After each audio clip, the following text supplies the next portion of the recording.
YouTube. What is up? Got a brand new mic, and we are here with another tier list video. So, what we got for you today, Fortnite Chapter 4, Season 1, Weapons Tier List. This is information you need to know on what guns to pick up in more games. I'm going to walk you through this, take you over to the tier list right now. Excellent. Check it out. We've got 6 different tiers. We start out with S. Insane. You'll be letting out explicit battle cries as you dominate. See here. Get shit on, kid!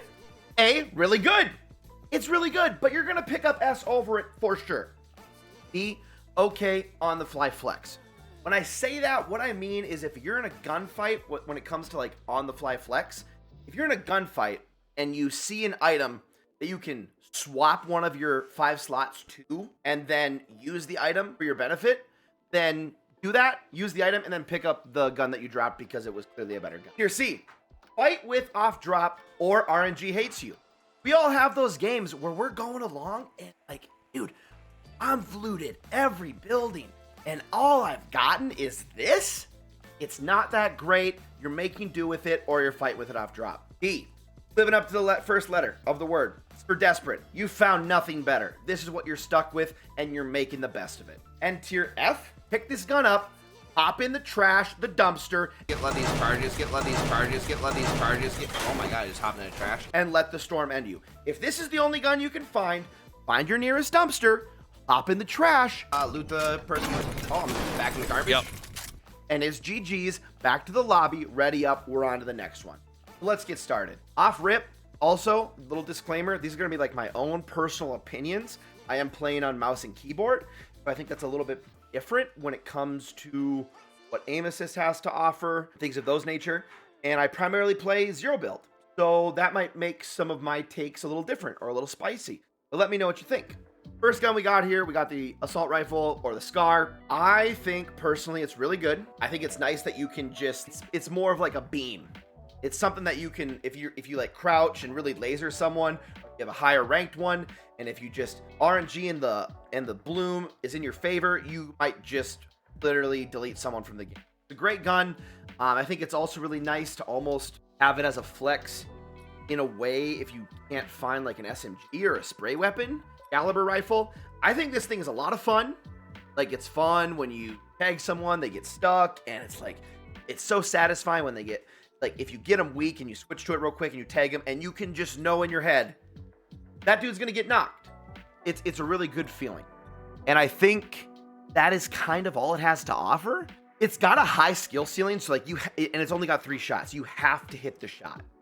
If you miss, you're gonna be punished for it, especially in zero build. I think it's okay. I think it's okay, but I think you have better options. All right, on to like shotguns. By the way, this does take shotgun ammo, even though there's an explosive energy effect to it. Shotguns, Thunder Shotgun. For me personally, despite being on M&K, it's really good. When you get a juicer pump to their like upper torso and chest and rip like a 120 plus for damage, so great. But the rate of fire is rather slow, and I would much rather, leading right into the next one, I think the Maven is just so much more worth it. Faster rate of fire, a lot more forgiving, more bullets in the chamber, the whole 9 yards. The red dot assault rifle. I have seen so many different takes on this. Some people are like, oh my god, it's insane. Other people are like, nope, I never want to pick that gun up again. For me, I think I get the majority of my knocks from this gun. Maybe that means I'm kind of like a softie and I'm playing from afar and like kind of going for tags. But I think this is an S tier weapon. I really do. I think what makes it so valuable is that if you're able to level it up and get a gold one, rate of fire is just, I mean, it really just feels like you're kind of just chugging along, just do. And if you can land shots, including like a critical hit headshot, you are deleting people from the game, man. It is so good. Twin Mag SMG might be a hot take.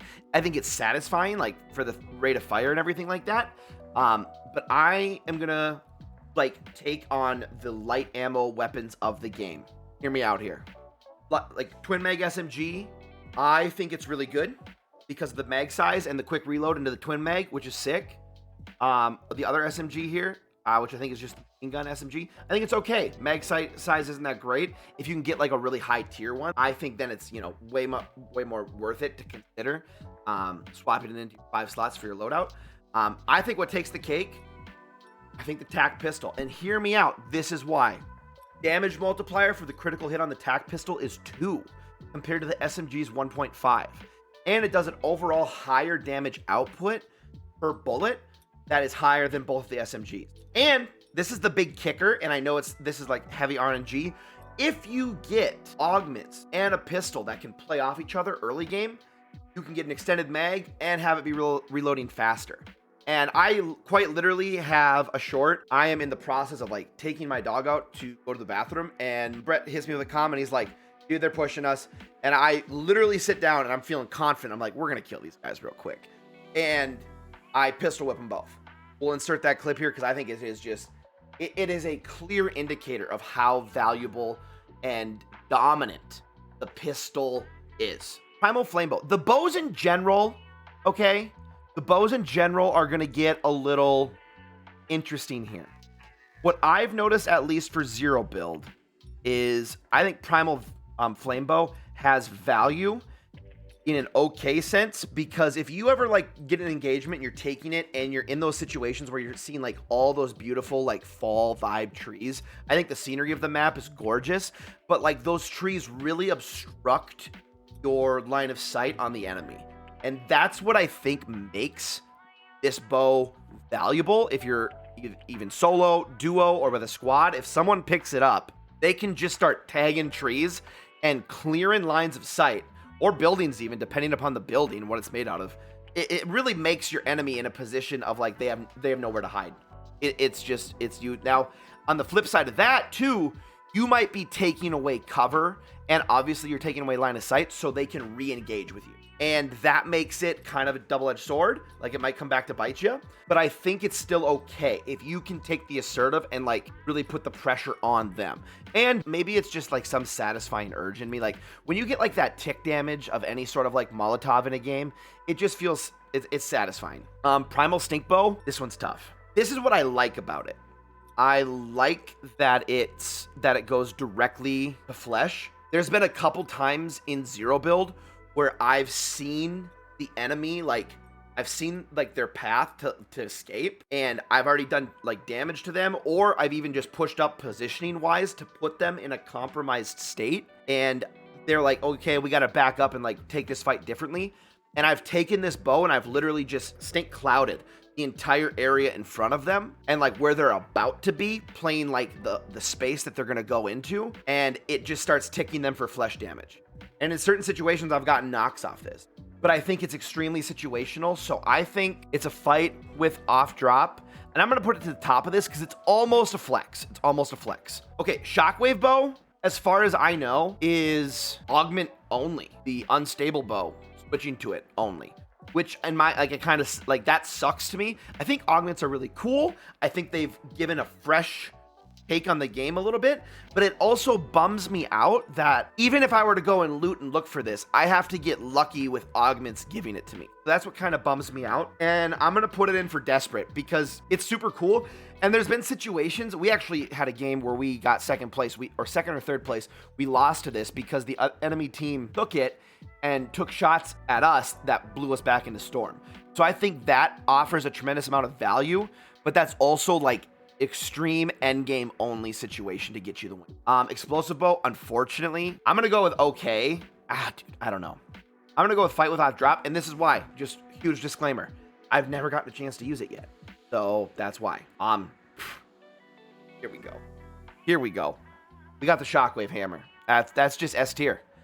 You're gonna give me rechargeable mobility. Right? You're gonna give me rechargeable mobility. And when I come down and close the distance, I can melee the enemy, launch them, or split up a team. Anytime in Fortnite, the mobility factor that's recharging is dangerous and strong. Any chance that you should get one, you should be picking it up. And it's also what's gonna lead to those high frag games of being able to hear shots, have a hammer, and just start moving in that direction. Or being smart, taking the fight, engaging, and then hammering out. It's a clear-cut S tier weapon. Tactical assault rifle. I'm gonna go okay on the flex. It's really nice for hitting beams, and there's times that I've totally deleted kids from the game and sent them back to the lobby. I just feel like the red dot assault rifle chunks for so much more damage, and I like that personally. This is nice. There's times where I pick it up, especially, this is why it's an on the flex, is if I look in my inventory and I have an abundance of light ammo, like I got max light ammo, I'm picking this up, because then I feel really good about managing the amount of ammo I have going into endgame. So that's what I think makes tactical assault rifle so good. DMR, oof. This is a tough one. I'm gonna go fight with off drop or RNG hates you. Man. I'm gonna put it above the stink bow because it's almost in to on the fly flex. And here's why. I will hold on to it if I know that I'm gonna be crossing large pieces of land or having lines of sight over large landscapes, because I know that I can like chunk people. I think it hits for like 45, something crazy, like maybe even like 47, like a crazy headshot multiplier for like 70-ish. You can really just tap kids down with this. That's where I think it lands. And I also think it's just extremely punishing for 10 shots if you miss shots. If you miss shots, the person that you're engaging with is already in cover. So tactical shotgun, I think it's really good because I feel like I get more range out of it. I also think it has a larger ammo capacity compared to the Thunder. I feel really confident of that, the heavy shotgun. I like it more than both of these, and this is why it's really good to me, at least. There's been a couple times, I think it's fun that when you ADS, you're literally like shooting a slug and you hit them in the chest or you hit them in the head. I mean, I think I hit someone in the face for like over 140 damage, and it was just a destructive weapon, and it's got 5 rounds in it, I'm pretty sure. So yeah, I think that's what kind of almost wraps up the shotgun. The FAMAS, it's like a burst assault rifle. It's good, man, but like at range, it can be really disappointing because your rate of fire is limited to a burst. I don't think this thing has ever been in my inventory for a long period of time. I think you gotta grab this gun, hop in a dumpster, and it's over for you.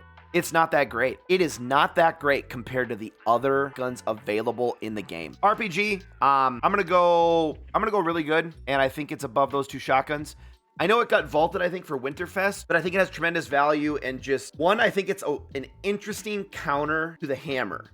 Like if you get blasted away and they're stunned, or you know they're about to like jump on you with the hammer, if you can jump away into like some low ground and blast their landing zone, almost can kind of counter the hammer. And I think that's huge because hammer feels almost uncounterable at times. I also think, especially like if you're in a team situation and at least one person can carry it, has to be done. But yeah, when it comes to explosives, 100%. We'll touch on the 2 throwables here real quick. These are okay on the flex for me. What makes them so great? I've been pinned down before when the fireflies are like right there by me, right? And I've been able to literally like drop one of my guns, grab these, and like suppress them with the firefly jar and like turn the fight. So I think they're worthy of an inflex spot. Shadow Tracer, Shadow Tracker. I think it automatically gets S tier just because it partners so well with like the pistol meta that I mentioned earlier. I mean, you're always gonna feel badass like John Wick with that thing. And the dud. This is a hot trash gun.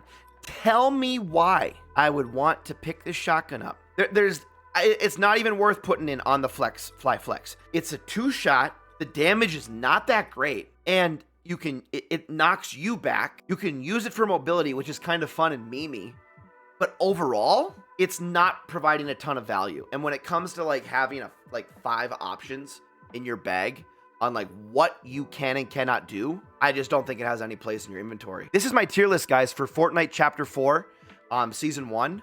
Let me know if I happen to miss a weapon. I hope not. Let me know if you have different takes. Let me know if you think I'm wrong. I'm open to hearing opinions. Fortnite, no build, zero build, whatever you want to call it, has kind of been this unique breath of fresh air game that has rejuvenated this fun time to have with friends of just hopping and playing Fortnite together. I haven't played Fortnite in years, but who would have thought that in 2023, well, technically 2022, Fortnite would remove building and it would arguably like completely give new life to their game. So cool that they did that. So cool that it's kind of given this player space for those that don't want to like go against sweaty building, some place to have fun. Gaming has been in a weird stale place at times, and I feel like if you haven't given zero build a shot, now's the time. And I think you should use this as a point of reference onto how to like build your loadout and to know which guns are the best. So you can do me a huge favor, hit the like button, comment down below. It helps push our video into the algorithm to get more views organically from people that don't know me or trying to support me IRL, and I really appreciate it. If you could also hit that sub button, it's completely free. It's something that we're pursuing in this kind of passion project with one of my dear friends. Shout out to Brett, who's editing this. Absolute stallion of a man. I'm probably going to be going live here later tonight with some Zero Build. So come hang out on stream. That's twitch.tv/filthy, PHILTHY 7. And yeah, come hang. I'd love to have you. Much love. Peace.